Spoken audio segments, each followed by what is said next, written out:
Hi hello friends, நான் இன்றைக்கி chicken gravy செய்ய போகிறேன். அதுக்கு சட்டி சூடானதும் எண்ணெய் ஊற்றி சோம்பு கொஞ்சமாக போட்டுக்கோங்க. நறுக்கி வச்ச வெங்காயத்தை சேர்த்துக்கலாம். ஒரு பச்சை மிளகாவை ரெண்டாவது கட் பண்ணி போட்டிருக்கேன். தேவையான அளவு உப்பு போட்டு நல்லா வதக்கிக்கணும். இப்போ நறுக்கி வச்ச தக்காளியை சேர்த்து வதக்கிக்கலாம். தக்காளி வெங்காயம் நல்லா வதங்கினதும் தேவையான அளவு மஞ்சள்தூள் சேர்த்துக்கணும். நான் 1 ஸ்பூன் சேர்த்துருக்கேன். இஞ்சி பூண்டு பேஸ்ட்டு சேர்த்து நல்லா வதக்கிக்கணும்.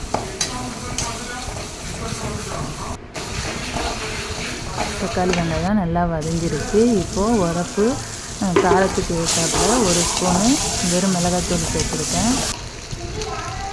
1 ஸ்பூன் கரம் மசாலா தூள் சேர்த்துருக்கேன். சிக்கன் மசாலா 2 ஸ்பூன் சேர்த்துருக்கேன். மல்லித்தூள் 2 ஸ்பூன் சேர்த்துக்கணும்.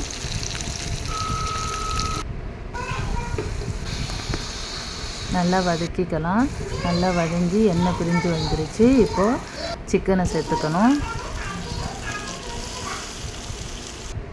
மசாலாலாம் நல்லா சிக்கனில் சேர்கிற அளவுக்கு நல்லா வதக்கிக்கணும். சிக்கனும் நல்லா வெந்து எண்ணெய் பிரிஞ்சு வந்துருச்சு. இப்போ 1 டம்ளர் போல் தண்ணி சேர்த்துருக்கேன். உங்களுக்கு எவ்வளோ தேவையோ அது போல் சேர்த்துக்கோங்க. சிக்கன் ரெடி ஆகிடுச்சு. Thank you friends.